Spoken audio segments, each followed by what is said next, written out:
आज आपने देखा जो प्रशांत किशोर जी ने मंगल पांडे को, संजय जायसवाल को, आपको ये क्या नाम है उनका, सम्राट चौधरी को और अशोक चौधरी को, तो ये किसका काम है? ये तो काम विपक्ष के नेता का है। It is the power of विपक्ष। विपक्ष को राइट है बात उठाने का। किसकी धन बढ़ी, औकात से ज़्यादा आप संपत्ति अर्जन कर लेते हैं तो ऐसे अधिक संपत्ति पर केस होगा, जो लालू जी भुगत रहे हैं, बेटा भी भुगत रहा है। तो चोर चोर में उसेरा भाई। पहले करना चाहिए चकिया चीनी मिल, मेहसी बटम उद्योग और पिपरा को प्रखंड, और तेतरिया में नेशनलाइज बैंक, और एक पिपरा विधानसभा क्षेत्र में एक डिग्री कॉलेज जो तेतरिया में हो और एक पिपरा में हो। अपने माइंड को डेवलप करके सोचेगा तो पलायन को रोकना बहुत बड़ी चीज़ नहीं है, क्योंकि यहाँ से काम करने लोग जाते हैं गुजरात, महाराष्ट्र, मध्य प्रदेश, या आपको पंजाब या दिल्ली या राजस्थान लोग जाते हैं। तो वहाँ के लोग वहाँ काम करते हैं। वहाँ के लोग तो बिहार आते नहीं हैं, और बिहार के लोग वहाँ जाते हैं। क्यों जाते हैं? इसलिए कि वहाँ उद्योग है।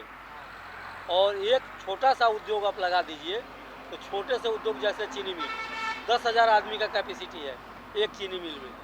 चूँकि प्रशांत किशोर जी पलायन रोकने की बात कर रहे हैं, सरकारी नौकरी देने की बात नहीं कर रहे हैं, वह रोजी रोजगार का बात कर रहे हैं। वह 12 से 15,000 तक के तनख्वाह की बात कर रहे हैं, जिसका 500 रुपया रोज हुआ।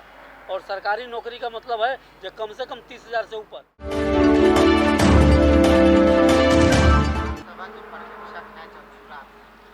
क्या लगता है, एक तरफ तो महागठबंधन के प्रत्याशी हैं और दूसरी तरफ एनडीए, दोनों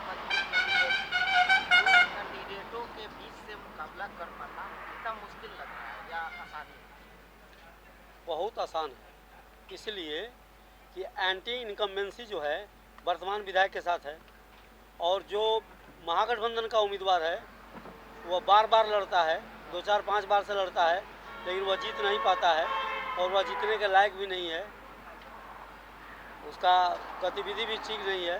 अभी उसके ऊपर केस भी हुआ है, जेल में भी था, आया है, उसका फीडबैक बहुत अच्छा नहीं है। अच्छा, आप पर्यवेक्षक होने के नाते विधानसभा में आप कवरेज से वाकिफ होंगे। इस विधानसभा में कौन ऐसा कार्य जो है सबसे महत्वपूर्ण लगा, सबसे पहले इसको करना चाहिए, जो कि अभी तक कोई पार्टी या विधायक नहीं करता है?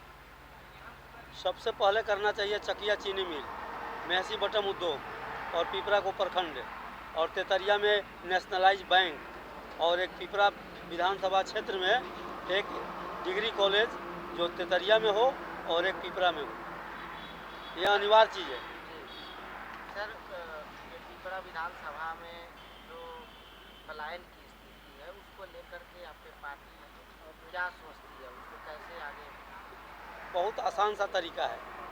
थोड़ा सा भी पढ़ा लिखा लोग होगा, अपने माइंड को डेवलप करके सोचेगा तो पलायन को रोकना बहुत बड़ी चीज़ नहीं है, क्योंकि यहाँ से काम करने लोग जाते हैं गुजरात, महाराष्ट्र, मध्य प्रदेश, या आपको पंजाब या दिल्ली या राजस्थान लोग जाते हैं। तो वहाँ के लोग वहाँ काम करते हैं। वहाँ के लोग तो बिहार आते नहीं हैं, और बिहार के लोग वहाँ जाते हैं। क्यों जाते हैं? इसलिए कि वहाँ उद्योग है। और एक छोटा सा उद्योग आप लगा दीजिए तो छोटे से उद्योग जैसे चीनी मिल, 10,000 आदमी का कैपेसिटी है एक चीनी मिल में। चूँकि प्रशांत किशोर जी पलायन रोकने की बात कर रहे हैं, सरकारी नौकरी देने की बात नहीं कर रहे हैं, वह रोजी रोजगार का बात कर रहे हैं। वह 12 से 15,000 तक के तनख्वाह की बात कर रहे हैं, जिसका 500 रुपया रोज हुआ। और सरकारी नौकरी का मतलब है जो कम से कम 30,000 से ऊपर, कम से कम जो 4th ग्रेड का सर्विस होगा वह भी 30,000 के लगभग होगा। सर, पिपरा विधानसभा में आपके प्रत्याशी का मतलब कैसा लग रहा है, अनुभव के हिसाब से बता सकते हैं? हमारा प्रत्याशी जो है किस तरह का? हमारा प्रत्याशी आरजेडी से 2010 में चुनाव लड़ चुका है। माहौल कैसा है? जी, इस बार का जो माहौल है वह सभी लोगों का, भाजपा का भी, कम्युनिस्ट का भी और राजद का भी, और जो लोग किसी दल में नहीं है उन लोगों का भी, सभी का वोट लेने में सक्षम है, क्योंकि उसका साफ छवि है। किसी तरह का केस नहीं है, किसी तरह का बिचौलियापन नहीं है, किसी तरह का दलाली और रंगदारी नहीं करता है, साफ छवि है, स्पष्ट नेचर है। हाल ही में तेजस्वी यादव मैनिफेस्टो जारी किए जिनमें महिलाओं को 30,000 का महीना और 1 करोड़ हर घर नौकरी देने का वादा किया गया। क्या लगता है सर, इसको कैसे देखते हैं? मैं आपको बता रहा हूँ, एक बार प्रधानमंत्री नरेंद्र मोदी सत्ता में आने के लिए 2 करोड़ नौकरी का जुमलाबाजी कर दी। अब बहुत सारा घोषणा कर दी, काला धन ले आएंगे, सभी लोगों के पॉकेट में 15-15 लाख रुपया आ जाएगा। इतना जुमलाबाजी किए कि वो अपने उनको एक्सेप्ट करना पड़ा कि वो तो जुमला था। वैसा ही जुमला तेजस्वी जी बोल रहे हैं। बिहार में 14 करोड़ की आबादी है, 8 करोड़ के लगभग मतदाता है, 3.5 करोड़ 3 करोड़ 40 लाख लगभग परिवार है। एक एक महिला को देते हैं प्रत्येक परिवार में 2,500 हज़ार, तो 2500 गुना 3 करोड़ 40 लाख से गुना कर लीजिए।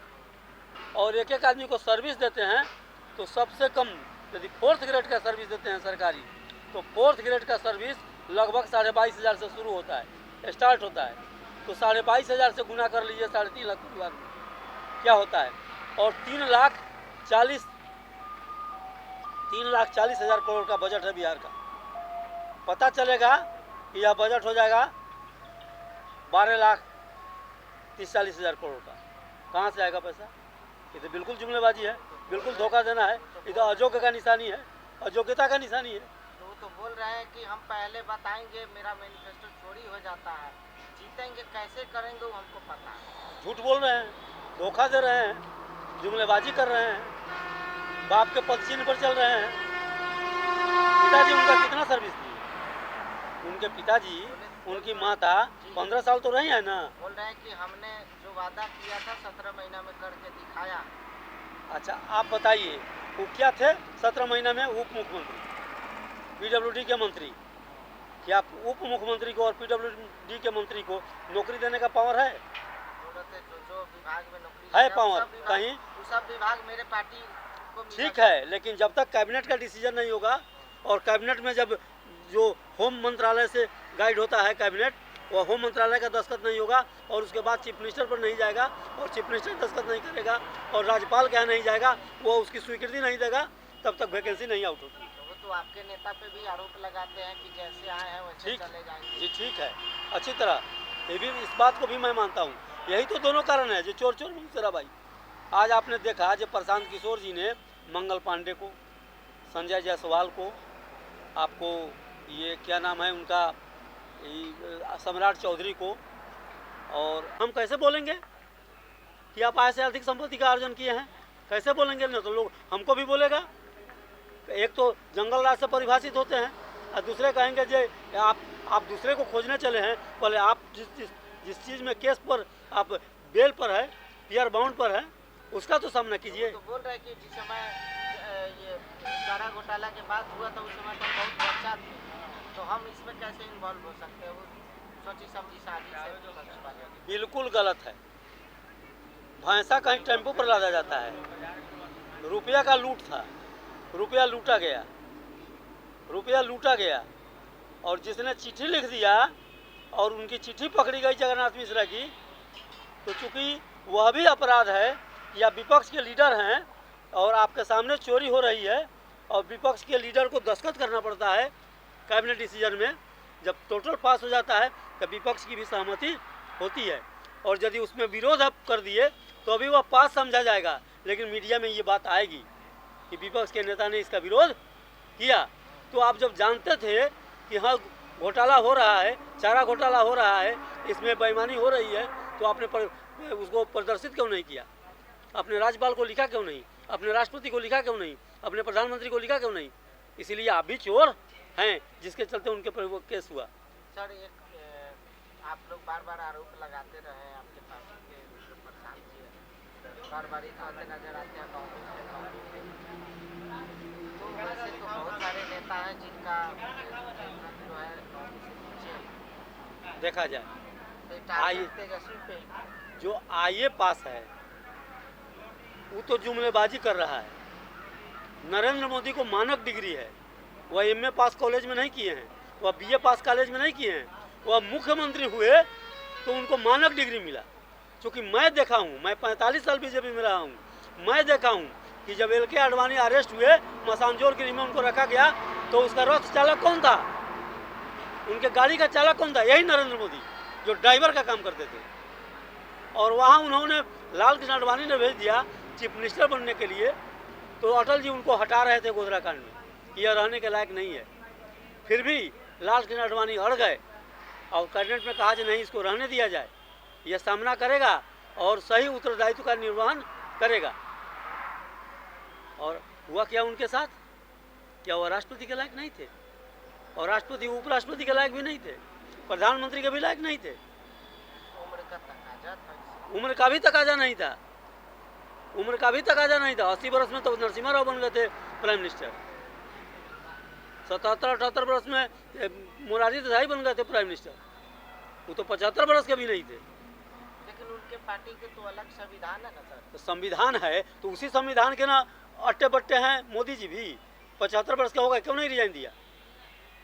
ये उससे परे हैं, कहते हैं कि हम उससे परे हैं, हम अपवाद में हैं। क्या है भाई? क्या डिग्री है उनके पास? क्या नॉलेज है उनके पास?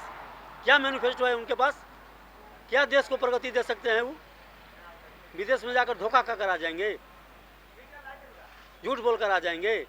लिखी लिखाई चीज़ जो लिख कर दिया जाता है उसी का जवाब देते हैं और कहते हैं हम बड़ी विद्वान हैं। विद्वान रहते तो यही दशा होता है हिंदुस्तान का कि 55 लाख करोड़ रुपए कर्जा में आपने देश का गद्दी संभाला और 2,55,000 करोड़ हो गया, 5 गुना कर दिया आपने देश के कर्जा को। शिक्षा का बजट बढ़ा दिया और सब लोगों का दोहन कर रहे हैं, शोषण कर रहे हैं। ये 2-2 हज़ार कृषि के लिए बांट रहे हैं। क्या माने है इसका? आपसे तो अच्छा झारखंड की सरकार है, आपसे तो अच्छा चंद्रशेखर राव है, जो कम से कम 5,000-8,000 प्रति वर्ष प्रति एकड़ दे रहा है किसानों को। आज किसान का क्या दुर्दशा है? किसान के पास कुछ है? एक इंश्योरेंस भी चलता था किसान के लिए, उसको भी मोदी जी आए तो ख़त्म कर दिए कि अब 1 रुपया भी नहीं देना पड़ेगा। मैं सिंगल पर्सन हूँ कहने वाला कि यदि मोदी जी इंश्योरेंस का किस्त बंद कर दिए, अब इंश्योरेंस का कोई किस्त नहीं देगा, इसका मतलब जो देश सरकार 1 पैसा किसानों को पैसा नहीं देगी। हम किस्तें नहीं देंगे तो डिमांड क्या करेंगे? सर, इस बार के चुनाव में अब जनता के बीच से निकल सबसे महत्वपूर्ण मुद्दा क्या है जो जनता हमारे जो प्रणेता हैं वो स्पष्ट रूप से 5 घोषणा की है। पहला, जो पलायन रोकेंगे, पलायन सबसे बड़ी मुद्दा है, पलायन रोकेंगे। जो बाहर जाकर बिहारी अपमान सह कर और 2 पैसा कमा कर आता है, इसका को हम नहीं होने देंगे। हम बिहार में ही बिहारी को सर्विस देंगे, रोजी रोजगार देंगे। दूसरा, हम बच्चे के सही शिक्षा के लिए प्रखंड में जितनी भी पंचायत हो, हर पंचायत से 10-10 बच्चे को, जो मेधावी बच्चे होंगे उनको सरकारी स्तर पर सही शिक्षा देंगे, नवोदय जैसे। उनका मैनिफेस्टो में है, आ भी जाएगा, पढ़ भी लीजिएगा। तीसरी बात, किसानों को लाभ पहुंचाने के लिए उनको लेबर फ्री देंगे मनरेगा के माध्यम से। मनरेगा का रेट बढ़ाएंगे और मनरेगा के हिसाब से यदि आपके पास 5 एकड़ ज़मीन है तो 5 एकड़ ज़मीन का मतलब हुआ कि 50 को आपको लेबर चाहिए। खरीफ फसल में 50 और आपको रबी फसल में 50, 100 लेबर होगा। 100 लेबर को किसान यदि 50,000 रुपये देता है तो 50,000 रुपये उस किसान को लाभ मिलेगा।